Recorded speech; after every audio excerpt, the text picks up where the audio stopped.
अब एक और अहम और बड़ी करते हैं जिसका इंतजार पिछले कई सालों से था, वो बिलाखिर रात देर गए ऑर्डर आ ही गया है। सदारती राज के हवाले से ऑर्डर जारी कर दिया गया है। मरकज ने बाज़ाब्ता तौर पर प्रेसिडेंशियल रूल को ख़त्म करने की जो सिफारिश काबीना की तरफ से चली गई थी उसको सदर हिंद ने मंजूर करके नोटिफिकेशन जारी कर दिया है।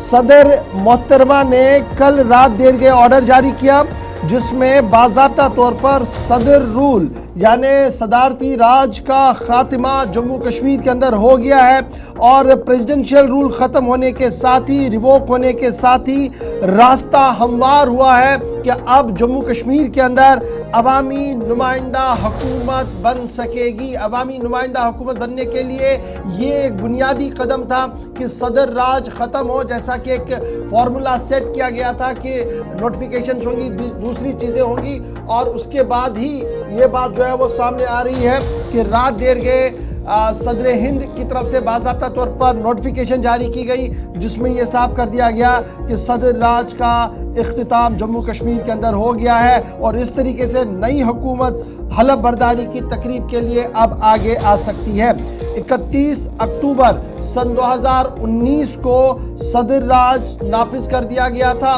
उस वक्त जब मरकजी काबीना ने बाज़ाब्ता तौर पर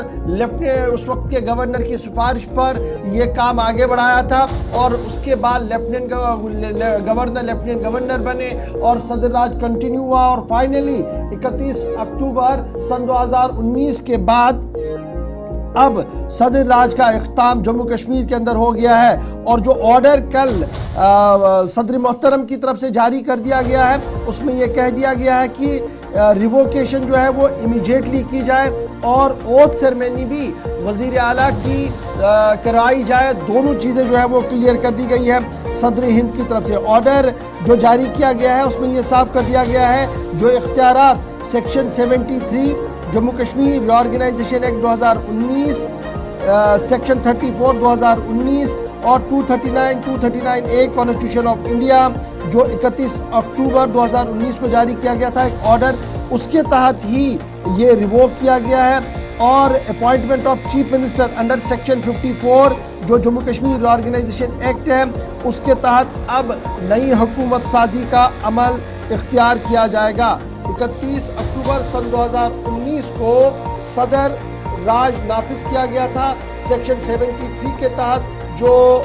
इम्पोज किया गया था जम्मू कश्मीर के अंदर रीऑर्गेनाइजेशन एक्ट। बहरहाल सेक्शन 54 है जम्मू कश्मीर रीऑर्गेनाइजेशन एक्ट 2019 का जिसके तहत अपॉइंटमेंट और responsibility of chief minister and ministers define की गई है, उसका भी हवाला इस ऑर्डर के अंदर दिया गया है। अब मेरे नाजरीन जो लगातार आसिफ हमारे साथ लगे रहते हैं, सोशल मीडिया पर तरह तरह के सवाल पूछते हैं और तरह तरह से वो अपनी अपनी चिमेगोइयाँ भी करते हैं, आज ज़रा इंटरनेट पर जाइएगा ज़रूर, section 54 Jammu Kashmir reorganisation act 2019 को खोलिएगा, पढ़िएगा, आपको पता लगेगा कि अपॉइंटमेंट किस तरीके से होगी, इख्तियारात वज़ीर आला के क्या है, वुज़रा के क्या है, ताकि आपका भी माइंड सेटअप क्लियर हो जाए और ये जो बातें और अफवाहें हवा में हैं वो लगभग क्लियर हो जाए। तो आज कल रात देर के ऑर्डर जारी कर दिया गया है और अब राह हमवार हो गई है कि नई हुकूमत की हलफ बर्दारी हो सके। इब्तिदाई इत्तलात के मुताबिक बुधवार 11 बजे हलफ बर्दारी की तकरीब हो सकती है। अभी अगर जो सरकारी तौर पर यह कहना अभी नहीं कहा गया है, लेकिन हमारे जरा राजभवन, नई दिल्ली और नेशनल कॉन्फ्रेंस के अंदर इस बात की तस्दीक कर चुके हैं कि बुधवार 11 बजे लगभग तय है कि नए वजीर आला यूनियन टेरिटरी के पहले वजीर आला उमर अब्दुल्ला हलफ उठाएंगे और उनके हमरा 9 और वजीर होंगे जो रियासती वजीर के हैसियत से हलफ उठाएंगे और ये यूनियन टेरिटरी की पहली काबीना होगी जिसकी बागडोर उमर अब्दुल्ला के हाथ में होगी। जहां आज सदर राज नाफिज जम्मू कश्मीर के अंदर खत्म जो था वो खत्म हो गया है, इसके साथ ही आज नेशनल कॉन्फ्रेंस की तरफ से इंडिया अलायंस के लीडरों को भी खत लिखा जाएगा और हमारी इतलात के मुताबिक बुधवार को शायद ये हलफ बर्दारी की तकरीब श्रीनगर के अंदर मुनक्किद हो सकती है। SKICC इसके लिए वेन्यू भी चुना गया है ज़राया के हिसाब से। मिलाकर आप देखेंगे तो ये जो सदर राज नाफिज होना फिर ख़त्म होना, ओवरऑल जब थोड़ा हम पीछे जाते हैं तो पता चलता है कि मजमूई तौर पर जम्मू कश्मीर में 13 वर्षों तक, आज़ादी के बाद वाला जो पूरा पीरियड है 75 सालों में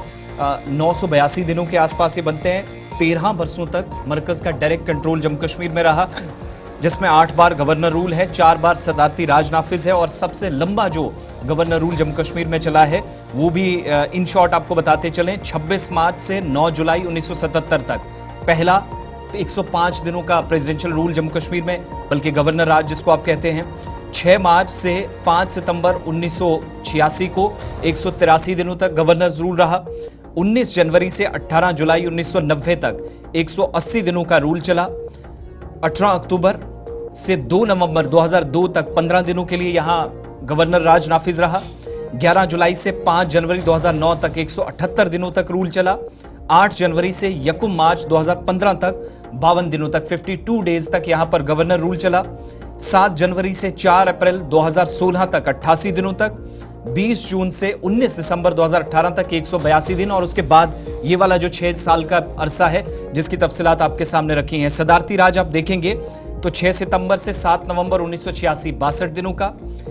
19 जुलाई से 9 अक्टूबर 1996 तक 6 बरस 92 दिन, ये सबसे लंबा प्रेसिडेंशियल रूल जम्मू कश्मीर के अंदर लगा। इसके अलावा 30 अक्टूबर से 14 अक्टूबर 2019 जो पिछला खत्म हुआ था, और 30 अक्टूबर 2019 से जिसमें ये अभी तक तौसी होती चली आ रही थी, और जैसे ही चीफ मिनिस्टर बनेंगे अब फॉर्मल ऑर्डर्स भी आ चुके हैं। ये तारीखी पस मंजर है कि 13 साल जम्मू कश्मीर के अंदर डायरेक्ट मरकज का कंट्रोल रहा, जिसमें 8 साल तक 8 अलग अलग गवर्नर्स आए, और उसके बाद लेफ्टिनेंट गवर्नर तक बात पहुंची। आखिरी जो गवर्नर थे वो सत्यपाल मलिक की सूरत में थे, उसके बाद यूटीज में, और ये सारा सिलसिला। लेकिन सबसे लंबा, जिस पर एक सवाल भी इशफाक पर आया है फेसबुक पर कि जो 90 से लेकर 96 तक सिस्टम चला, जिस हिसाब की गैर यकीनी सूरत हाल थी जम्मू कश्मीर के अंदर, जब बात की जाती है कहा जाता है कि बंदूक 1986, 87, 88 या 84 के बाद वाला पीरियड लेकर आया, और कश्मीरी पंडितों वाला भी एपिसोड इसी के दौरान हुआ। तो ये जो 6 साल तक लंबा अरसा चला, जितना यहाँ मकामी इलाकाई जमातों को जिम्मेदार इस सारी सूरत हाल के लिए और कश्मीरी पंडितों के एक्सोडस के लिए ठहराया जाता है, क्या मरकज खुद इसमें डायरेक्टली इन्वॉल्व नहीं था जब 6 वर्षों तक प्रेसिडेंट? मरकज की भी इन्वॉल्वमेंट रहती है, क्योंकि लॉ एंड ऑर्डर उस वक्त डायरेक्टली यूनियन देखता है, और उस वक्त अगर कुछ हुआ है तो डायरेक्टली वो मामला वहाँ पर भी चलेगा। एक लंबी बहस है ये कि किस तरीके से सिचुएशन उभरी, क्या कुछ हुआ, मरकज की निगरानी कहाँ थी, खुफिया इदारों की रिपोर्ट्स कहाँ पर थी, उस रिपोर्ट को क्या वाकई तौर पर दबाया गया या उसको सीरियस दिल्ली के अंदर नहीं लिया गया, कांग्रेस के फॉल्ट्स कहाँ पर है, ये एक लंबी बहस है जो अक्सर हमारे पास चलती है। लेकिन जब इलेक्टेड गवर्नमेंट नहीं हो, गवर्नर हो, सदर साहब का बराह रास्त सदर प्रेसिडेंशियल ऑर्डर्स चल रहे हो, और सदर बराह रास्त रियासत को देख रहा हो, यूनियन होम मिनिस्ट्री देख रही हो, तो सबसे बड़ी जिम्मेवारी लॉ एंड ऑर्डर की उसी की बनती है। जिस तरीके से 5 अगस्त 2019 के बाद होम मिनिस्टर साहब ने सिचुएशन को कंट्रोल किया, परिंदा पर न मारे, उस हवाले से इकदाम किए, और आज तक वो इकदाम हम देख रहे हैं। लॉ ऑफ लैंड जो है वो इन्फोर्स किया गया। शायद उस वक्त इतना बड़ा आयरन हैंड नहीं था जिसकी वजह से ये सारी सिचुएशन जो है वो डिरेल भी हुई है। फिलहाल ये तो थी बात हुकूमत साजी के हवाले से, सदर राज के हवाले से, चंद तफसीलात आपके सामने हमने रख दी।